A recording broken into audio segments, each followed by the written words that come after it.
In 2025, one simple idea took root: to give India's local business owners, creators, and dreamers a voice that would echo far beyond their city limits. I'm Kabirr.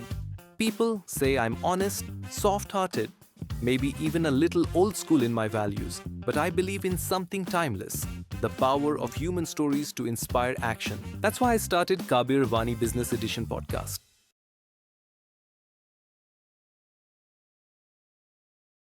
Welcome Sagar to Kabirr Vani Podcast.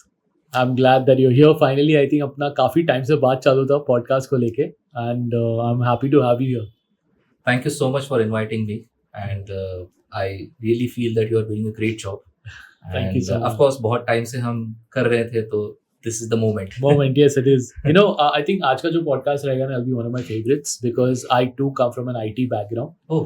तो मेरे लिए IT का जो subject है हमेशा से बहुत close रहा है. Because I have studied IT and I've done IT for a very long time.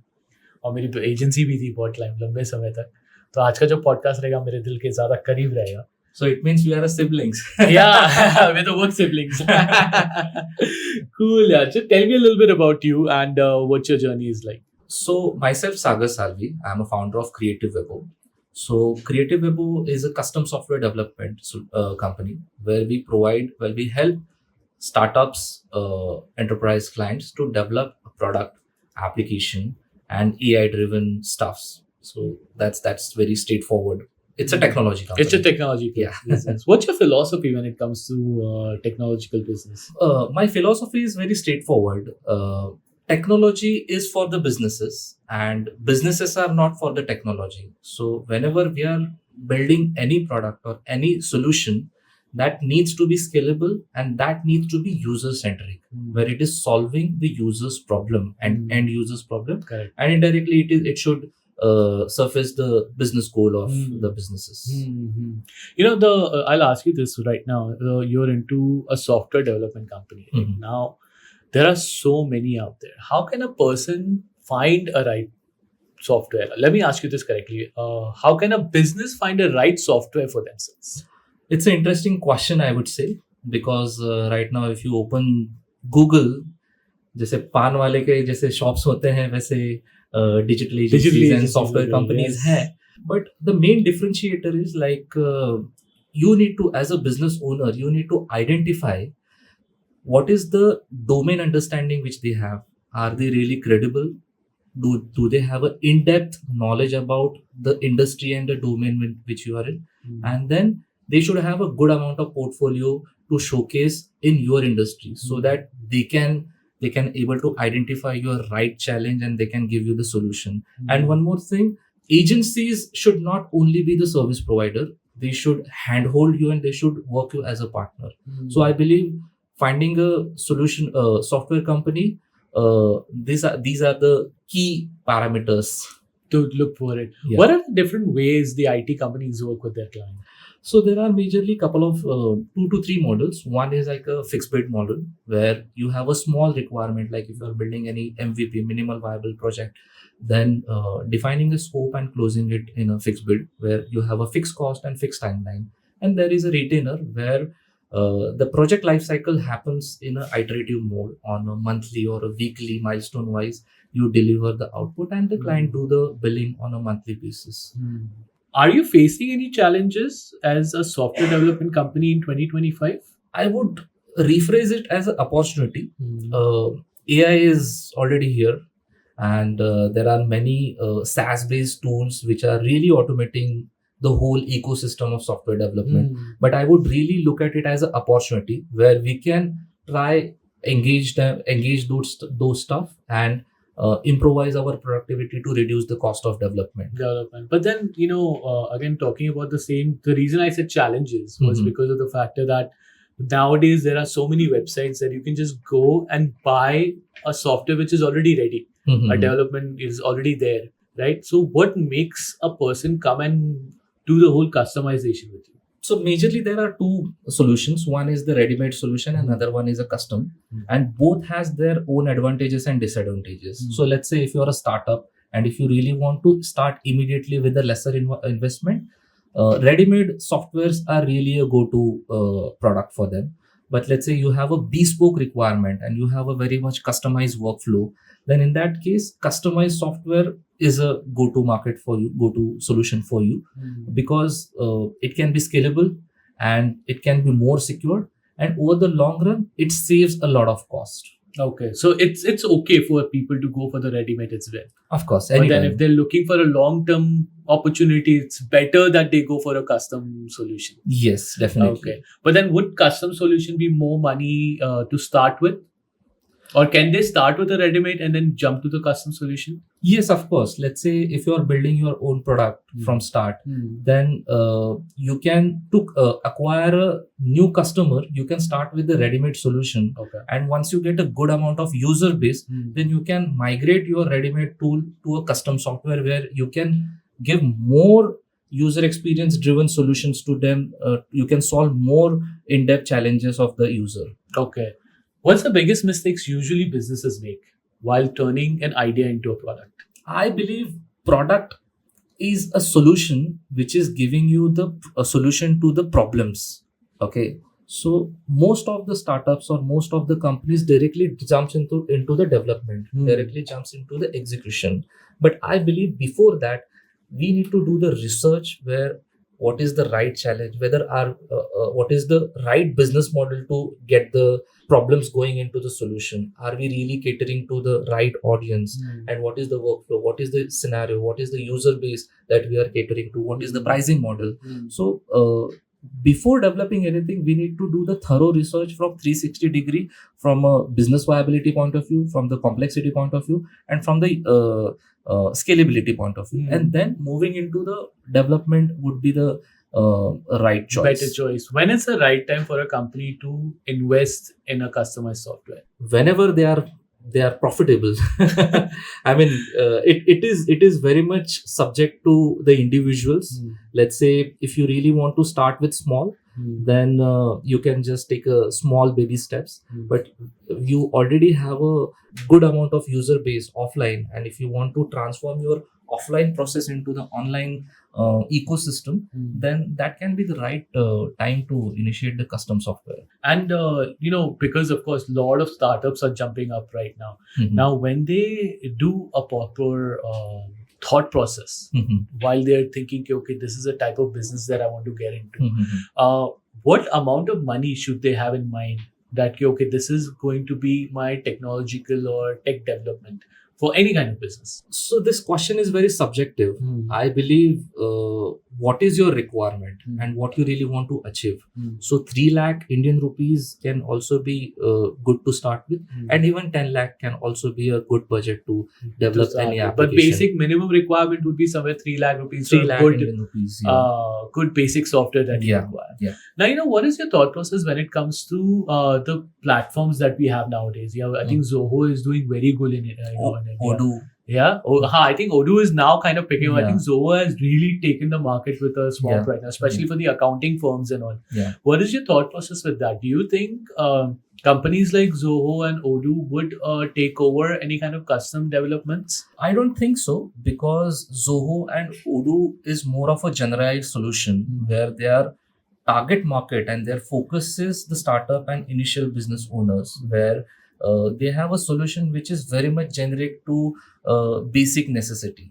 So as I said, when you have a customized workflow and when you have a customized scenario, then definitely you need a custom software. Okay, so it's something that's not gonna go away. It's like, I mean, that has a different custom requirement, that has will a be there. different target audience, and custom software has a different target audience. I And believe. you'll be able to make a custom software which can be integrated with Zoho or Odoo, right? Yes, absolutely. Yeah, that's the beauty of technology. I mean, you can communicate with any third party APIs, tools, and even recently we have been building one ecosystem, a chat ecosystem, which is like a replica of Gemini, where we have been integrating 3 to 4 agentic AI tools in the application, and we are consuming just their smart AI ecosystem, and then we are just plug and play and giving the solution. Very, very neat. I think the way technology is growing. I think you have to consistently be up to date with that. Of course. Talking about tools and the ecosystem, what comes to mind is the AI right now that's happening, right? The AI and automation tools. Everybody, I think there are coaches now. They call themselves AI automation coaches. What do you think the future is for AI and automation tools? It's definitely a great future. I believe if you are really not adopting the AI now, then you will be out of the market. So even in any process, even in any business you take operations, you take business development, or even you take technology or a custom software development. So AI is accelerator for your business. So you really can't be dependent always on it, but you can just get it as your secondary helper to the get assistant. your assistant. I mean, autonomous vehicle, you can say, to drive your own vehicle, but you need to sit in your making sure that it's working. It's not going the wrong way. Yeah. Okay. Let me ask you the toughest question of all. Do you think AI is going to take over? No, I don't believe. As long as humans are smarter, there is no other technology who is more smarter than AI in human. Of course, AI is a game-changing trend. I mean, it's not a trend; it has taken over. But you really definitely need a human touch to it. Be it AI, be it any automation, but human is always required. But adopting AI would be important. Learning and adopting AI is going to be important. Yeah. But because you come from the software background, and of course you're into ITs, we know the coding that we used to sit there and write for days, it can be done through AI in hardly matter of minutes, right? Do you think people who have learned coding are facing challenges of losing their jobs? Yes. As technology has always been evolving since it got started. Adapting yourself with new stuff, new technological trend, new languages. AI has just come now, but engineers and developers are like, they really know how to unlearn and learn the stuff. So yes, of course, those developers who are not adopting the AI, they will really run behind the race. And they'll be leaving behind. So it's better to adapt AI technologies right now. Absolutely, anytime.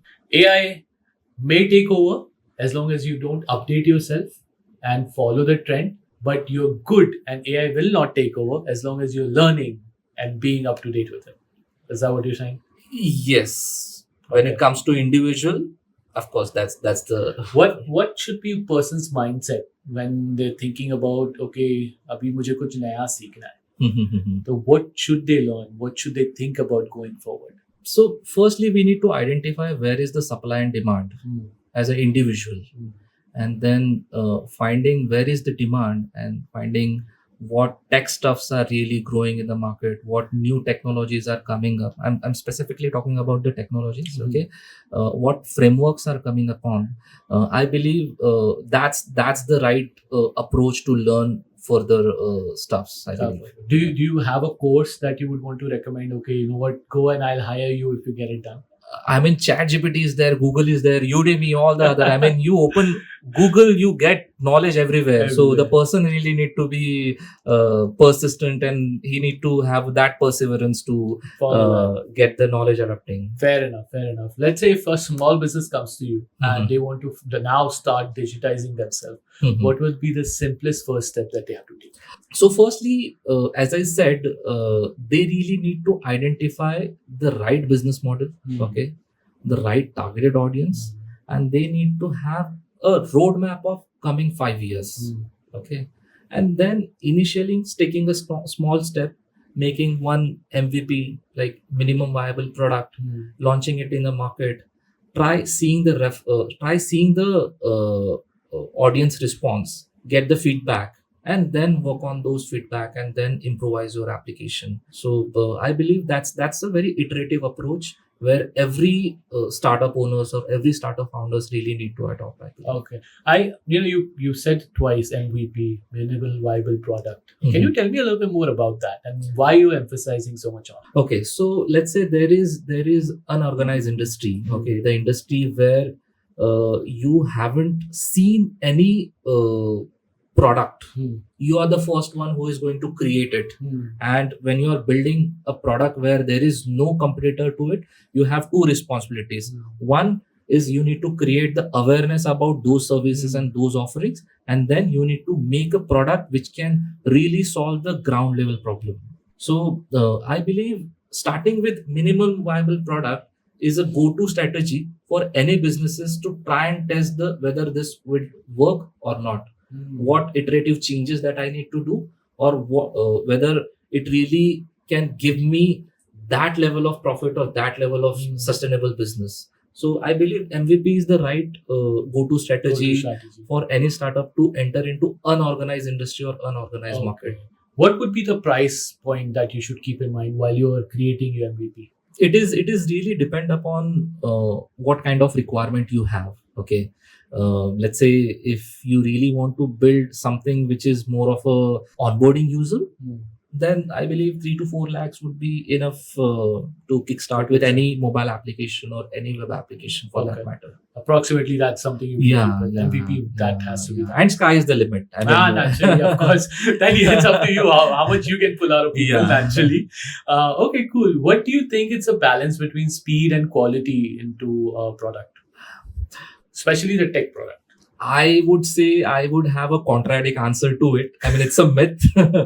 You really can't achieve a quality in a speed, because when you really try to run behind the speed, then you can get into the market faster. But when you have a quality, then you will sustain in the market. So that's the difference. But of course, having a right procedure, having a right process, and overall team can able to achieve this milestone. Let me ask you this in a different way. Okay, should I start with quality or should I start with speed? I believe you should start with both.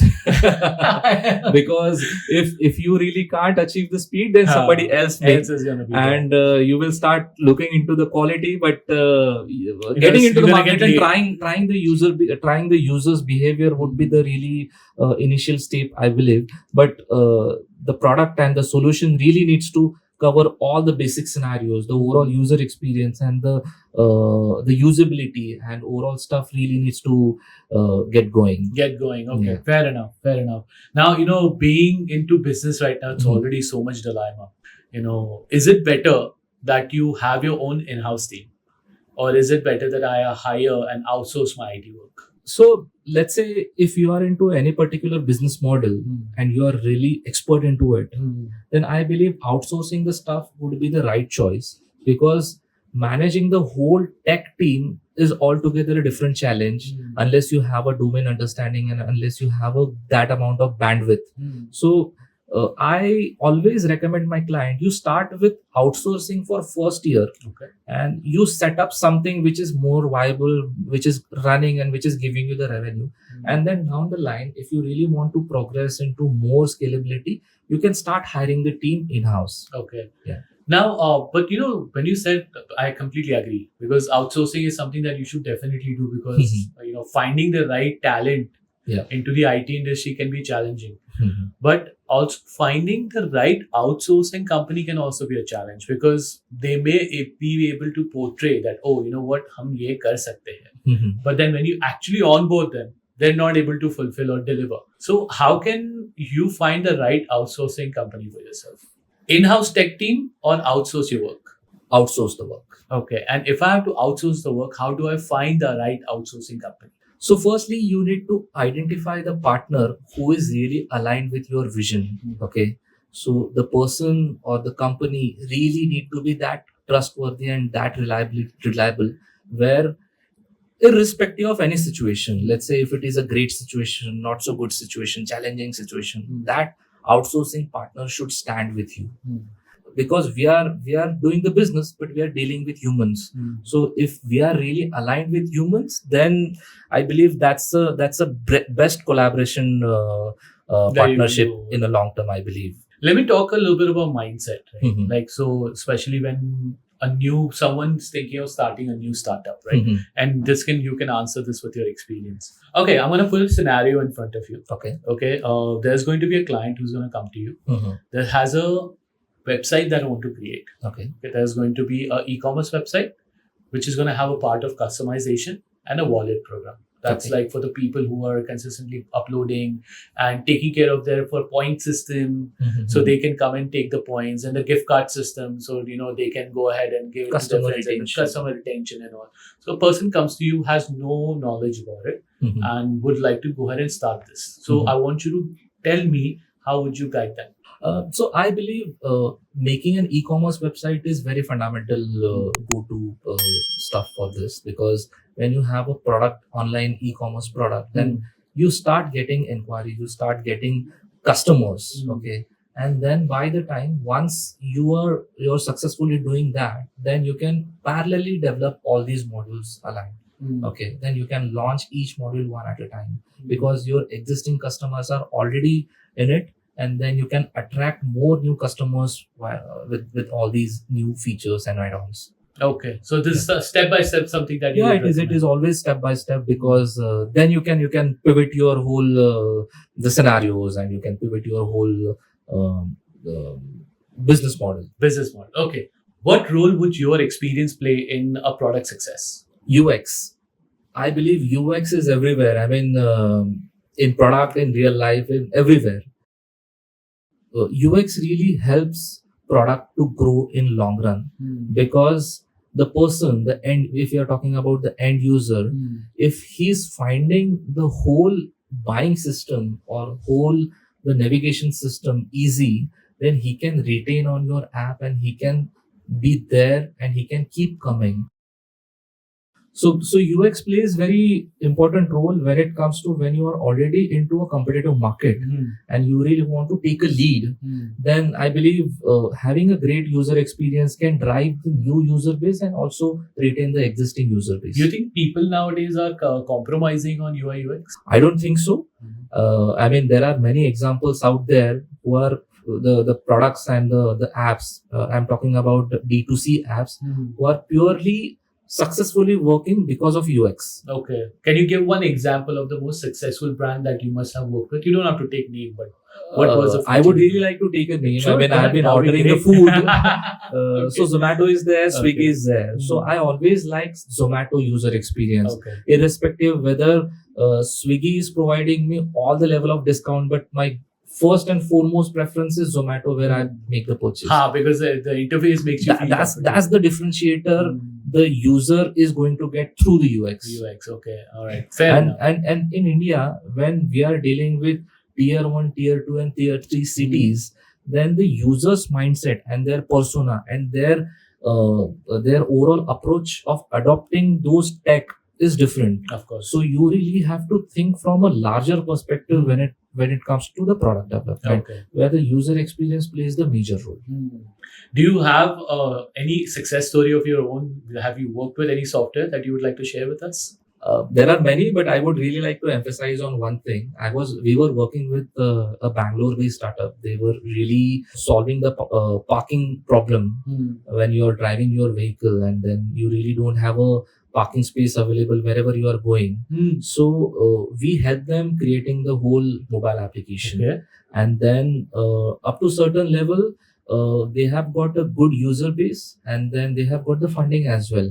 And now with the help of funding, they have hired an in-house team, and they are successfully running the whole company, and they are profitable. Wow. So so that's like the most wanted thing in India right now. Yeah.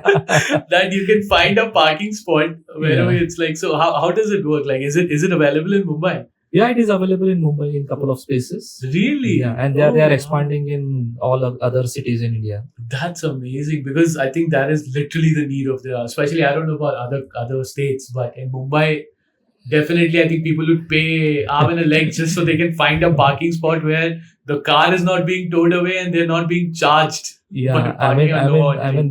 that's what we do. I mean, you come up with your idea, we Wow. can make a beautiful product out of it. Great, yeah, I really like that, and I love the fact that how you said this. Come up with an idea and we'll make a product for you. What does success really mean to you? I really need to success for me is like whenever I go to my home every night, I need to have a peaceful sleep. Okay, I have really contributed in people's life. When I say people's, the people who are into business and where I'm associated with. So for me, success is that. And let's say if somebody wants to reach out to you and work with you in terms of creating softwares and all, what services all do you offer? So we do 360-degree services in product development. So let's say from UI UX strategy to overall development, then DevOps, then security, and then maintaining the whole application, and then further continuing that everything we do. And we also do outsource our resources on contractual basis. So let's say if any IT companies or any agencies or any funded startup really like to hire resources on a contractual basis, like for a quarter or for a 6 months, specific talent, then we do that as well. Oh, very nice. Okay. And how can a company or any of these people will be able to reach out to you? You can definitely come to our Dubai office. And of course, give Mumbai office as well. Stop showing off. It's okay. We know you have an office in Dubai. I can. Cool. So you can visit our website www.creativewebo.com. Okay. You can just tap on contact us, and then anybody from our team can reach out to you within 24 hours. Great. And tell me a little bit about you, your background, and your partner's background as well. So our audience knows that how strong you come from this industry. That's really interesting and filmy story. I mean, we are 3 partners, by the way, and we come from kind of a salaried background where our parents were into 9-to-5 jobs, and then we were also. So we were working in a couple of IT companies, good companies, and then we are a childhood friend, by the way. So we enrolled in Wellington to do the postgrad MBA in IT. And then one day we sat in the library, and then suddenly we came up with the thought, okay, we are already doing the job and we are already helping our companies to grow more and earn more. Why can't we start? Then we started with the idea to providing a creative web solution. That's why we name our company CreativeWebo. So that time, I mean, during that time, I believe in 2017 or 19, Creative Web objective was that, and we booked the domain there itself. Okay. And then we started with we ourselves used to code. We hired then interns, and then slowly, gradually, we enhance our team. And then right now, we are a team of 30 people and really delivering a great projects. I mean, trust me, touch wood. I mean, the retention that we have, the existing client retention is good. And as we also say that we are your technology partner, so our client also say that, okay, you are like brothers to us. I mean, that's the beauty of doing the business with humans. I mean, the AI will really not replace here. Yeah, absolutely. And I cannot emphasize enough that, your story of working together as a childhood friends, or like J and Viru type is going on, right? Yeah. Very nice. Yeah. And I really appreciate that. And I really hope that, your 100 crore mark comes soon, and your Tata is coming to you very soon with some amazing project that they're working on. Now, because since we are coming to the finale of the podcast, I would want to go ahead and take this through a quick fire round. Are you ready with that? Of course. First coding language you ever learned? JavaScript. Oh, me too. A tech tool you can't live without? Google Workspace, I believe. One startup you admired globally? Apple. Biggest myth about software development? It can be developed in a lesser time and lesser cost. Agreed. One book, podcast that inspired your journey? I am not a book lover, but I would recommend a couple of movies. I mean, Founder is the movie I really love, and then Networking is also a movie I really love. So there are, if you ask me any movie, okay, so Networking and Founders. Yeah. Okay, great. If CreativeWebo were a tech product, what would it be? It would be the company who would be really getting into your neurobrain and help you automate whole your activities. You're just trying to create a Terminator. That's what you're trying to do. Okay, cool. I really appreciate that. And okay, so this was our end of the podcast. I am glad that we came here. I think the time frame turned out to be a little shorter because we could have spoken more about the content that we had when it comes to IT. And to my wonderful viewers, IT is something which is always been the backbone of Indians. We all Indians, I think everywhere in India you find there is going to be an IT engineer. Software development, if you are doing something in that way, guys, don't worry, it's not going out of style. We have a person like him who's started from a long time but still learning and growing. So make sure that you're doing the same thing. You can reach out to him if you're looking for a wonderful company to work with as well. Or if you're starting your own, don't worry because you have a lot of potential. Just remember what Sagar said. You have to make sure that you're consistently learning and growing with AI. As long as you do that, it won't be able to replace you. Well, that was our time with Kabirr Vani Podcast. Share this with your friend who's learning or working with IT or thinking about joining IT. We're on Instagram, YouTube, LinkedIn, and on 11 plus audio platforms. If you're not able to find us online, make sure you go ahead and leave it in the comment section below and we'll make sure to see you there. Well, until next podcast. This isn't just a podcast, it's a catalyst, a space where your business story can become someone's turning point. I'm Kabir, and this is the Kabirr Vani Business Edition. Your voice, your impact forever.